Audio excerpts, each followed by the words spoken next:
Hello love, welcome back to my channel. All I can say is thank you for allowing me to join you today for this little art tidbit. Recently I have been purging my studio and getting rid of anything that has been collecting dust. I've actually been doing this with my whole house. I decluttered my closet and my decor. And now I have a much easier time getting dressed in the morning and keeping my space tidy. Many people believe the myth that artists thrive in mess and chaos. I might make a mess while I'm creating, but it can prevent me from starting a project or clutter my senses when I'm thinking about what to make if I leave a mess out all the time. And it can literally be a physical artist block preventing you from accessing what you really want to work with. When there are too many things in the way, it really affects my creativity. And this goes for my old paintings as well. When I see my work starting to build up in stacks, it can harm my confidence because I start to judge myself for having not sold them and then begin to question my skills and talent as an artist. I'm sure many artists can relate to having too much art laying around. So in this video, I wanted to share a few tips with you about what you can do when you have an excess of artwork laying around and not enough sales. So here are my top 8 ways to move out old artwork. So let's get right into the list. Number 1 is host an open studio. This is a wonderful way to get things moving quickly. It's what I've just done, and I was able to get quite a few paintings out the door. I even had questions about pre-sales once I announced the open studio. And the way I did this was to post an announcement about the sale on several online calendars and classifieds, as well as my own email list.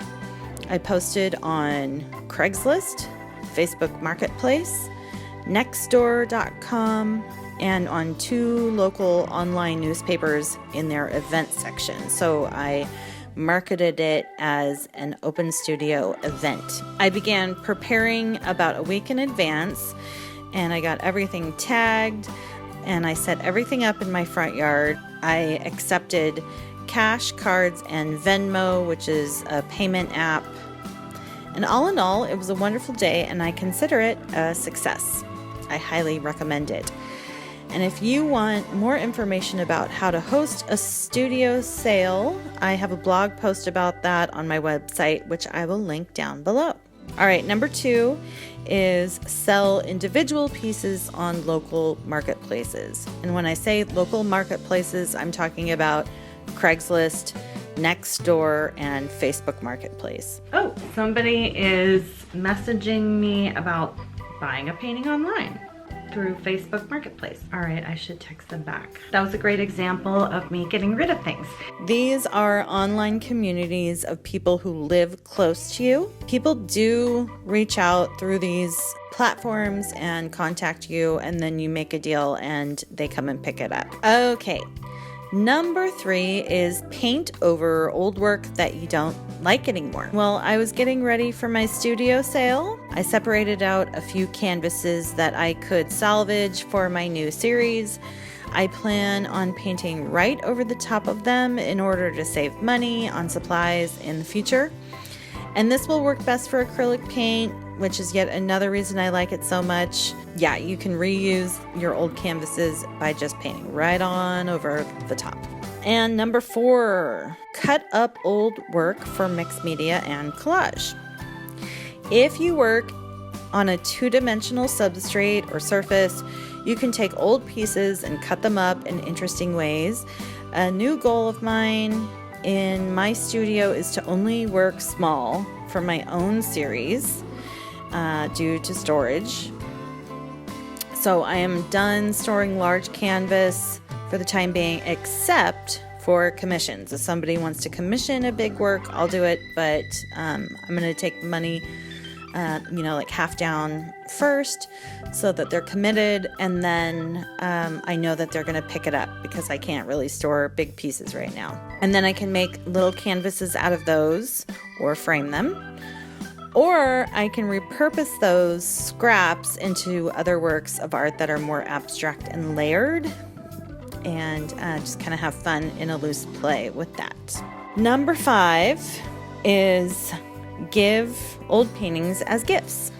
This is a somewhat controversial solution. Some artists and industry people believe that you should never ever give away your art if you want others to value your work. And I believe that it's your property, it's your prerogative, and you should do what you want to do. If a friend or colleague has been extremely helpful and kind to you in the past and you feel like they deserve a work of art, why not? It's ultimately your decision. Okay, number 6 is barter. Many artists will barter their art for goods and services. I have not done this as much, but it's still a good idea. I've heard of people trading their art for,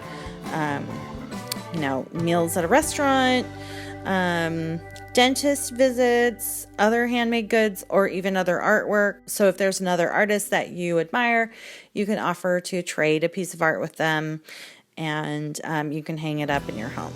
Number 7, look for gallery representation. If you don't want to have a studio sale, what you can do is apply to some galleries and get an exhibition, or it could be a group gallery setting. And these can be a bit competitive and won't be quite as fast as an open studio, but whether it's a gallery or an alternative space like a boutique or even your own office building, at least your paintings will be up on a wall and not taking up valuable space in your studio. Number 8 is donate to a charitable cause.